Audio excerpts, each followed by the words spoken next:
19th century, there was this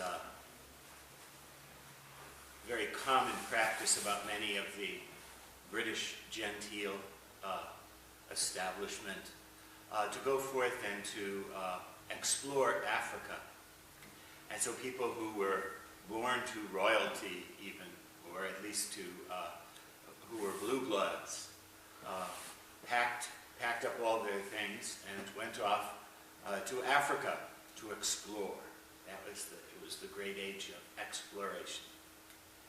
And we have many accounts of them proceeding off into the bush or off into the wilds with their people to guide them and carry their possessions and so forth, marching off into really what was really very dangerous territory. I mean, they were subject to all kinds of diseases and wildlife and insects and everything else that they were certainly totally unprepared for. The native or indigenous population, I guess you would call them nowadays, were not always welcoming, and very often they ended up being slaughtered in the course of their trek. But they were out to explore. But we are told that it was common practice among the British, the more genteel of the British, that come what may, no matter where they were, even if they were in the middle of the jungle or in the middle of the most dangerous place, when it came to be 4 o'clock in the afternoon, they got out their bone china, you had to have china, and they got out their tea service, and they sat and they made a little campfire and they had tea. Because no matter where you are, that's what civilized people do. That's the ritual of the civilized people. And just because they were in an uncivilized place, and at the most inappropriate situation, they had to have tea because it was 4 o'clock. And that's what civilized people do.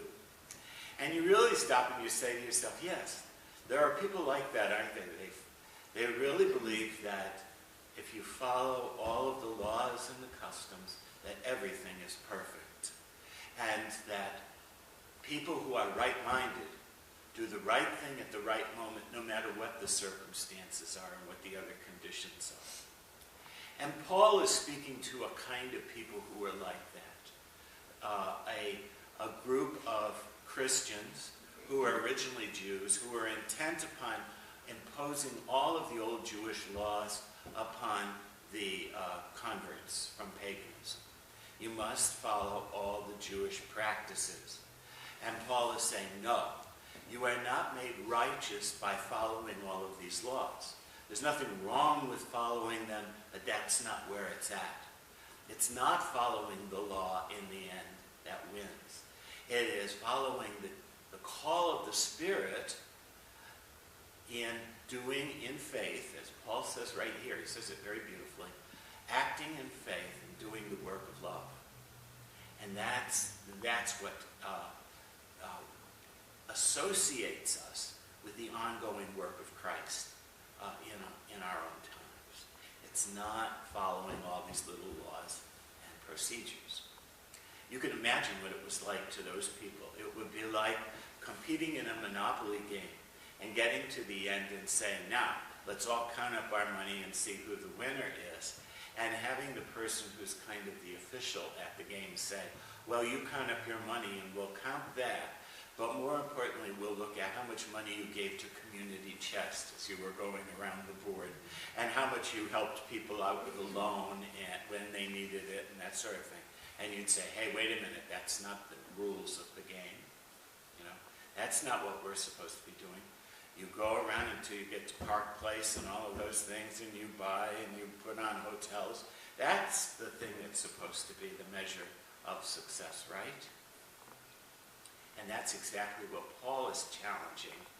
And furthermore, in the gospel, that's what Jesus is challenging, isn't he? He's challenging the Pharisees and those who are present at the dinner, who really do believe that following all the little laws and customs perfectly is what's going to get you God's favor in the end. That's what it's all about. And Jesus says, no, cleaning the outside of the bowl isn't what it is.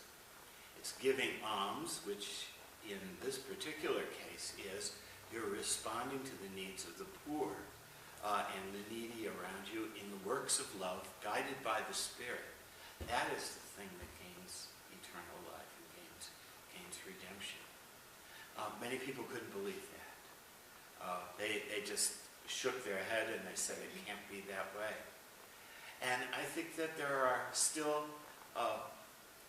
many among us, even to this day, that have to keep reminding ourselves that Jesus doesn't call us to be all people who only follow the rules and customs, but people who respond in the Spirit to the demands of love at this moment.